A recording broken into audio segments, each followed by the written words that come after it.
The lecture hall buzzed with the harmonious vibrations of a dozen different species as Professor Vextar concluded his presentation on primitive civilizations of the Outer Rim. His crystalline appendages clicked against the holographic display, showing crude images of early human settlements. And finally, Vextar's voice resonated through his translator.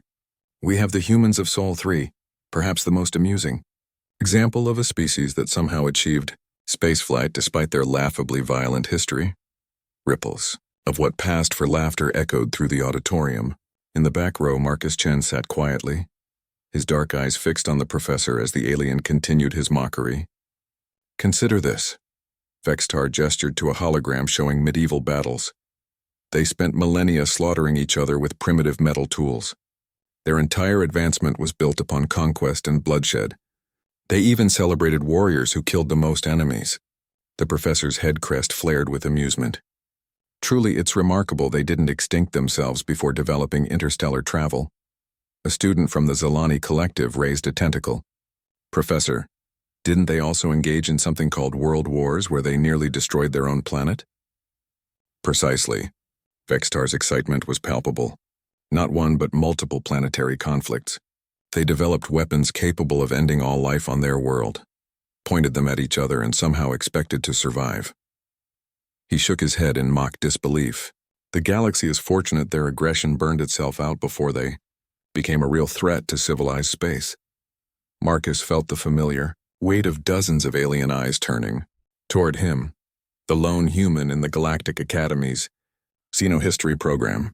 He'd endured 3 years of this, watching professors and students alike treat humanity like a cosmic joke. Today, something inside him finally snapped. He stood up. Professor, Marcus's voice cut through the chatter. May I offer a correction to your lecture? Vextar's crest dimmed slightly. In 3 years, the human had never spoken during class. Very well, Cadet Chen. Please enlighten us about your species' glorious history. Marcus walked down to the front of the lecture hall, his footsteps echoing in the sudden silence. He gestured to the holographic display. You're right about the wars, he began, his voice steady. Humans fought constantly. We killed each other over resources, territory, ideology, and sometimes just because we could. He paused, looking around the room. But you missed something crucial in your analysis. And what might that be? Vextar asked, his tone dripping with condescension. You assumed we learned nothing from all that violence.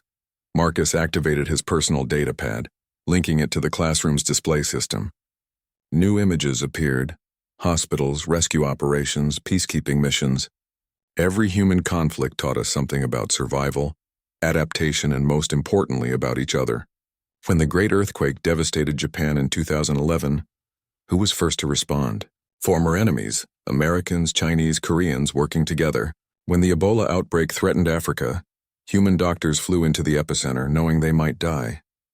The room fell silent except for the soft hum of life support systems. You see violence and think primitive, Marcus continued. But what you're really seeing is a species that learned to weaponize cooperation itself. Every war taught us logistics, every battle taught us strategy, every tragedy taught us compassion.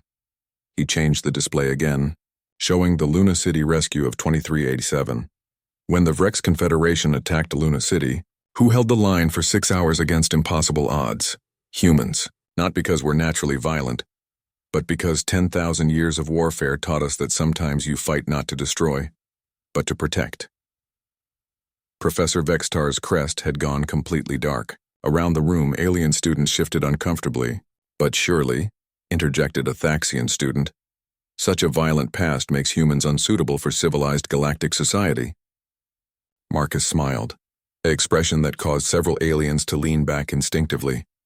3 months ago, when the research station at Kepler 442b lost contact during a solar storm, who volunteered for the rescue mission?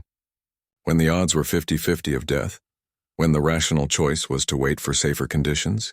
He paused, letting the question hang in the air. Humans, 7 of them. Because our primitive history taught us that sometimes the irrational choice is the only moral one. The silence stretched on until a small voice from the middle rows spoke up, a young Zelani student Marcus had never heard speak before. They all came back, didn't they? The rescue team and the researchers. All 17 souls, Marcus confirmed. Because humans learned long ago that courage isn't the absence of fear. It's action in spite of fear. Every ancient warrior who charged into battle, despite knowing he might die, was practicing the same principle that drives human rescue, workers into burning buildings or radiation zones. Professor Vextar finally found his voice. You're suggesting that violence created human heroism? I'm stating that adversity created human resilience, Marcus replied. Every species in this room evolved on worlds that were essentially gardens compared to Earth. You never had ice ages that lasted for millennia, predators that hunted you for sport, or diseases that wiped out half your population. You never had to learn that survival sometimes requires sacrifice.